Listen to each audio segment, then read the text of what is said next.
muito bom dia. Começa agora mais um Café com Notícias e hoje eu recebo uma convidada também especial, como todos os convidados aqui do Café, mas inclusive ela tem meu nome, a Márcia Montenegro. Ela é escritora, agente cultural, contadora de histórias, coralista e assessora jurídica. Ela está aqui para falar sobre um anteprojeto, uma iniciativa super importante para estimular o acesso das crianças, dos jovens, dos adultos à literatura maranhense. Seja muito bem-vinda ao Café, Márcia. Muito obrigada, querida Márcia. Obrigada pelo convite para estar aqui no Café com Notícias da TV Assembleia. Esse espaço é importantíssimo para dar voz a essa proposta que é uma proposta coletiva da categoria de escritores maranhenses, que é muito importante para viabilizar o fomento à literatura maranhense. Nós somos conhecidos no Brasil como Atenas brasileiras, né? A gente tem uma tradição de escritores que tem repercussão internacional, até grandes escritores. E não é porque o século mudou que isso mudou também. O que mudou foi a visibilidade, né? A gente tem muito escritor talentoso fazendo jus a esse título, não é? Que é um título que parece que é do século passado, mas ele se perpetua até hoje por conta dos nossos talentos. Como é que tem esse cenário, Márcia, aqui? Márcia, olha só, nós temos hoje uma profusão de escritores no Maranhão que escrevem na atualidade e que precisam ser vistos e lidos e encontrar espaço nas prateleiras, principalmente das bibliotecas escolares. Né? Eu faço parte, por exemplo, de um coletivo chamado Ler e Conhecer, que é organizado pela Márcia Vieira e que aproxima os escritores de literatura infanto-juvenil das escolas particulares, notadamente as particulares. Ela faz um trabalho belíssimo. Nós temos a MEI, que é um espaço privilegiado no shopping, onde estão também livros de escritores maranhenses, de várias categorias, mas é necessário que, somado a essas iniciativas particulares, o poder público, né, que tem o seu valor, que tem a sua força, auxilie nesse processo de fomento, porque a literatura é um patrimônio cultural e material. E o dever de fomentá-la está na Constituição Federal, está na Constituição Estadual, está na BNCC, não falta norma. O que está faltando é instrumentalização dessas normas. Por isso, a proposta que eu apresento agora.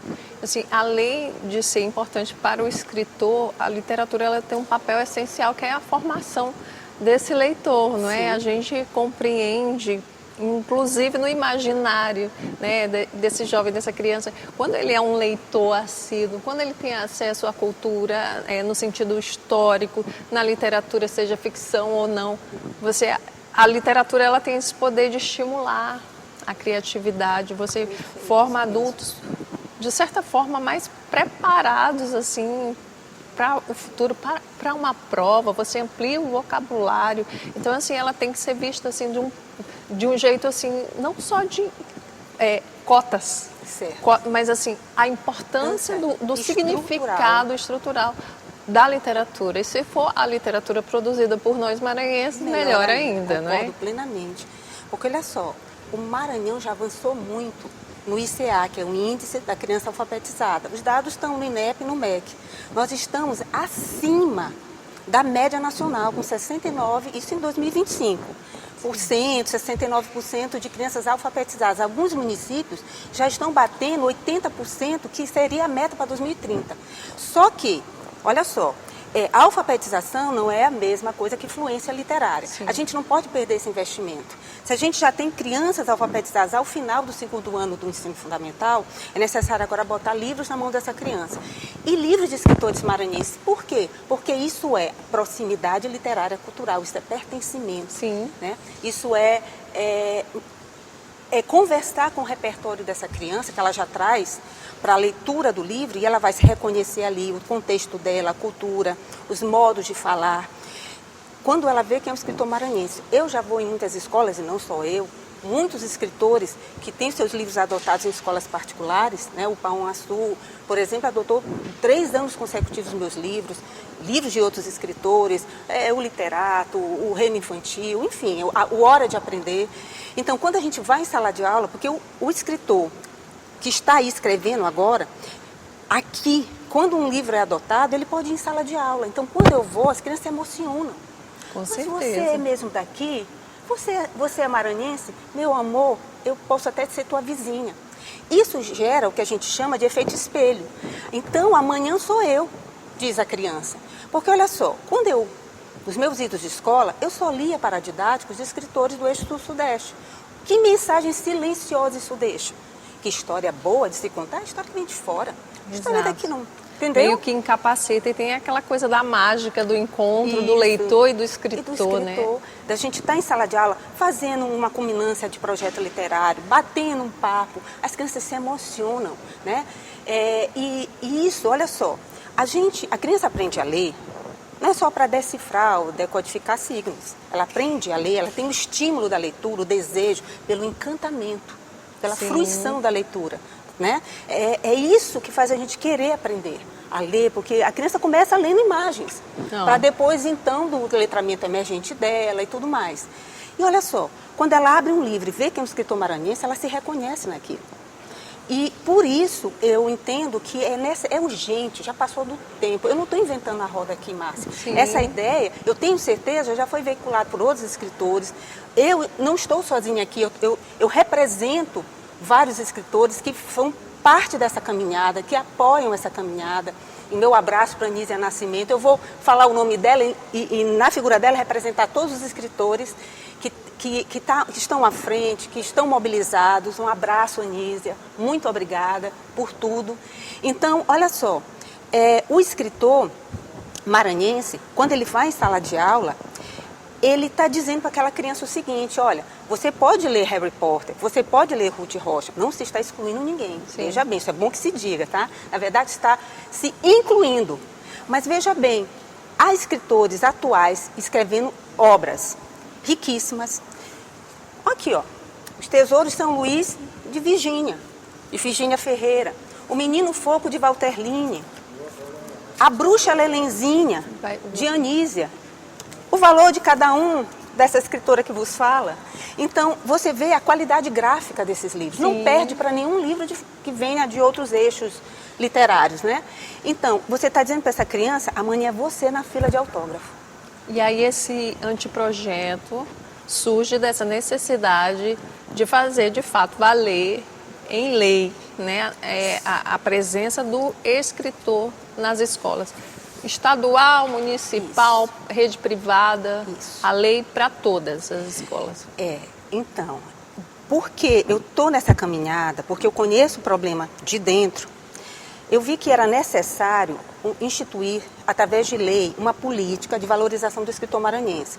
Uma lei municipal e uma lei estadual. Por quê? Por conta dessa repartição de competências constitucionais, né? Então, o município é um ente federativo autônomo, então ele precisa da lei municipal. E aí, como a minha formação também é jurídica, eu decidi, então, construir uma minuta, o anteprojeto de lei, que é um documento aberto, tá?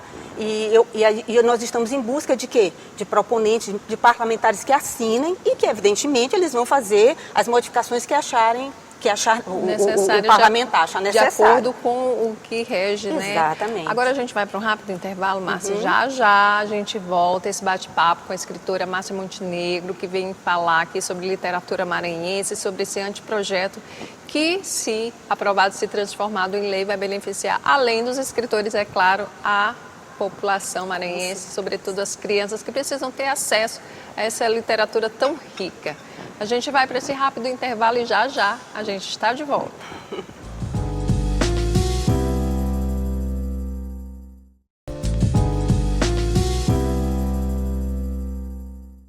Estamos de volta aqui com o Café com Notícias e hoje eu recebo a Márcia Montenegro.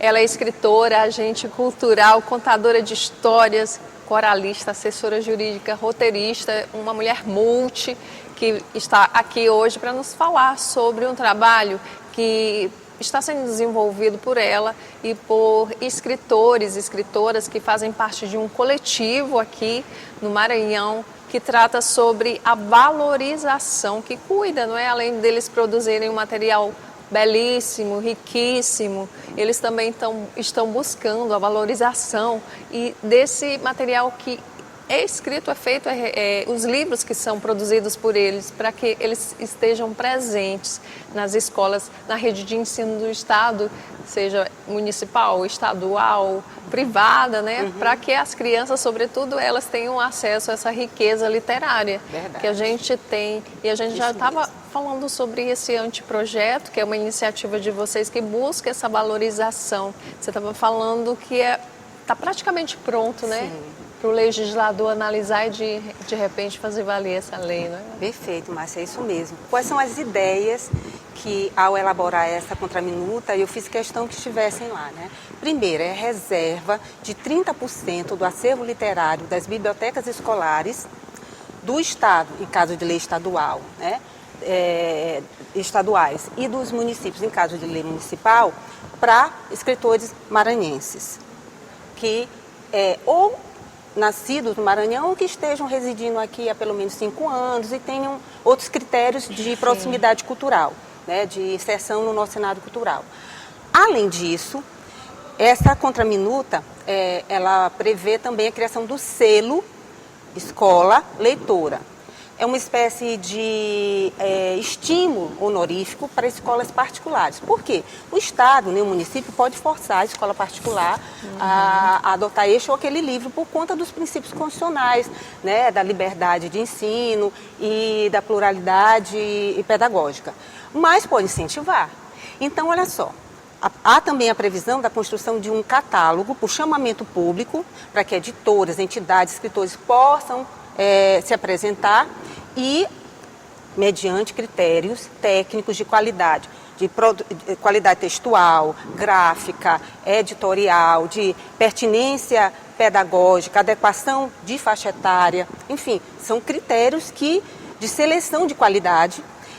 Forma-se esse catálogo é disponibilizado para municípios e escolas particulares, né, de forma gratuita, e também a previsão da celebração de convênios, de parceria, de capacitação, para estímulo, ou porque seja, é uma política. Tá praticamente pronto mesmo, só precisando. E hoje qual de que subscritor, parlamentar.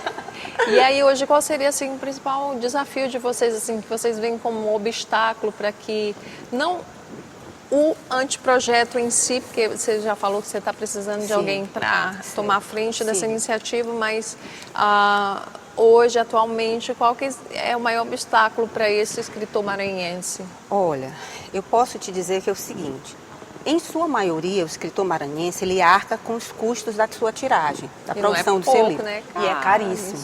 Né? Para produzir um livro com essa qualidade, né? Com essa qualidade aqui, você tem toda uma cadeia produtiva. Sim. Então você tem o capista, o diagramador, o ilustrador, a editora, a gráfica. E tem que ser assim, tem que ser de qualidade. Então, você não vai barganhar com isso, né? Então, esse escritor, além disso, ele tem dificuldade na circulação e na distribuição do seu livro. Daí a importância da atuação governamental para isso, né? Que inclusive é dever do poder público proteger o patrimônio cultural regional, isso está na Constituição, não está se inventando a roda, eu volto a dizer, né? É instrumentalizar o que já existe enquanto previsão legal. Então, esse escritor, ele tem dificuldade de furar a bolha. Por quê? Porque o eixo editorial, na verdade, a centralização está no eixo sudeste. Então, esse escritor, ele não é por falta de mérito, não é por falta de excelência, compreende? É uma questão muito mais estrutural e muito mais econômica. Então, uma política de incentivo à leitura, de incentivo ao escritor maranhense, é também uma política de incentivo à economia criativa local. Ela vai mexer com toda essa cadeia de produção local, certo? Agora eu vou dizer, apesar disso tudo, nós temos escritores que já foram para fora. Por exemplo, meus livros são adotados em escolas na Bahia, no Piauí, no Ceará. O Valor de Cada Um já participou de uma feira literária internacional em Saarbrücken, na Alemanha, esse livro bem aqui. Ele foi representante da língua portuguesa nas Américas numa feira internacional na Alemanha. Gente, vocês estão vendo aqui como é que é importante a gente conhecer para valorizar ainda mais. Que espetáculo, né? A gente nem sabia que tinha uma escritora internacional aqui, olha só. E além dela, com certeza, muitos outros Maura talentos. Lusa tem antologias, ela está indo para Genebra em fevereiro. A Nísia, por exemplo, a Lenenzinha dela é adotada no Rio de Janeiro. Outro dia ela estava conversando isso comigo, no Salesiano. Então, assim, E é literatura infanto-juvenil. A gente tem muitos poetas maravilhosos, com escritores, certeza. porque é mais ou menos o que a gente sabe sobre a literatura É do uma Maranhão. riqueza. Tem muito a ver com a poesia, não é? Poesia, Com o romance, com a cronistas, crônica. romancistas. Mas olha só quantas pessoas, né, estão produzindo esse tipo de material aqui, infanto-juvenil. E material de qualidade. Os meus livros, por exemplo, este aqui, que é o Ciranda das Letras, né, pela Forte Editora, um abraço à equipe da Forte Editora, vem com QR Code, em que você acessa as músicas cantadas por mim, que estão nesse livro, que apresentam o alfabeto, não é? Então, a consciência fonológica. Você acessa, tem todas as... Olha aqui, a Eduarda Azevedo, ilustrador. As músicas cantadas por mim. O Angi e a Voz de Tucara, que fala sobre os nossos indígenas, Cricati, o povo Cricati, tem o QR Code com o clipe, videoclipe da música, produzido pela Aiola Soluções Digitais. A música eu componho, então eu componho a música e aí vem um clipe, tá lindíssimo. Então a criança lê, a criança dança, a criança canta, ela interage com o livro de várias formas. Francinete Braga vai lançar agora a Fava, que vem com videoclipe e música. Você está entendendo a qualidade dessa produção? E acaba tirando a criança desse mundo digital, da tela, que não faz bem.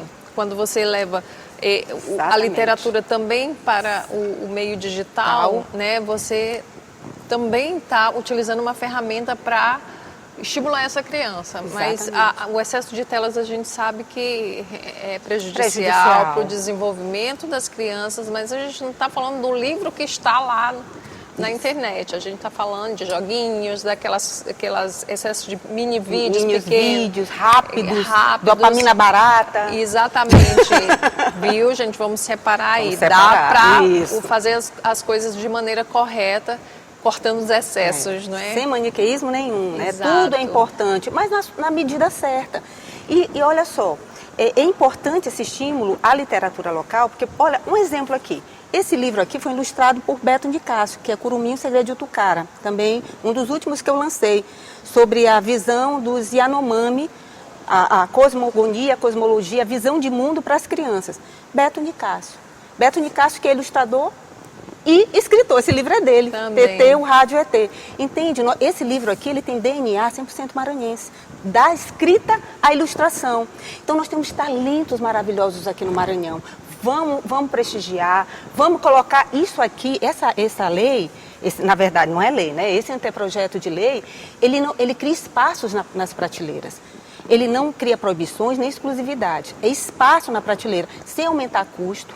Não há previsão de custo adicional. É com a verba que já se usa hoje para a educação. Mais, né? Simplesmente cria um espaço na prateleira para encaixar os livros de escritores maranhenses. Agora, Márcia, como é que faz para ter acesso a você, alguém que esteja interessado, né, a abraçar essa iniciativa, para conhecer melhor esse anteprojeto? Sim. Infelizmente o programa é curto, não dá, tem muita coisa ficar amanhã todinha aqui conversando contigo, Márcia, sobre esse assunto que é apaixonante. Nossa, eu né? também gosto, eu amo a literatura de diversas formas. E então, como é que faz para conhecer, né? Eu tenho o Instagram, que é Márcia Montenegro B, eu tenho o site Márcia Montenegro Escritora, eu tenho, pode também falar com a Márcia Vieira através do projeto Lei Conhecer, conheceu esse catálogo de mais de 30 escritores. Tem também, eu tenho o canal do YouTube, onde estão os videoclipes com as músicas que eu vou compondo e vou criando para fazer, porque eu conto história, sou contadora de história. Eu acho que eu escrevo mesmo, Márcia, para contar história, sabe? É difícil separar uma coisa da outra, né? Mas eu acho que acaba sendo um prazer diferente do outro, mas que se complementa, né, Márcia? Pois é, então bota lá no YouTube, Márcia Montenegro, você vai achar as músicas que resumem as histórias dos livros, está muito legal. Então são esses os canais.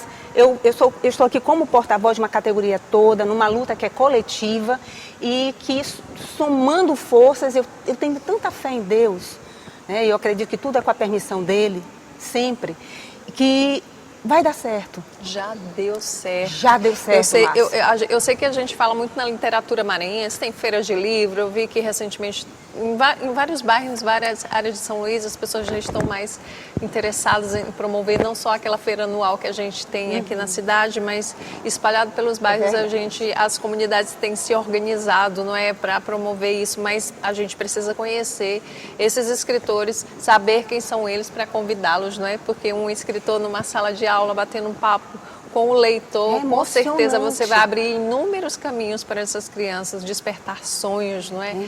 Para quem sabe lá no futuro eles realizarem. Márcia, eu queria te agradecer a sua presença aqui no Café. Eu te agradeço, muito obrigada pelo convite, a toda a equipe da TV Assembleia, ao Café com Notícias, a você, enfim, fui muito bem recebida, numa acolhida maravilhosa, eu estou me sentindo em casa. Oh, volte sempre. Estamos aqui para conversar sobre tudo aquilo que nos interessa e nos faz bem. Obrigada mais uma vez. Muito obrigada, viu, querido? Obrigada. Obrigada e obrigada a vocês também pela audiência. O Café com Notícias de hoje fica por aqui.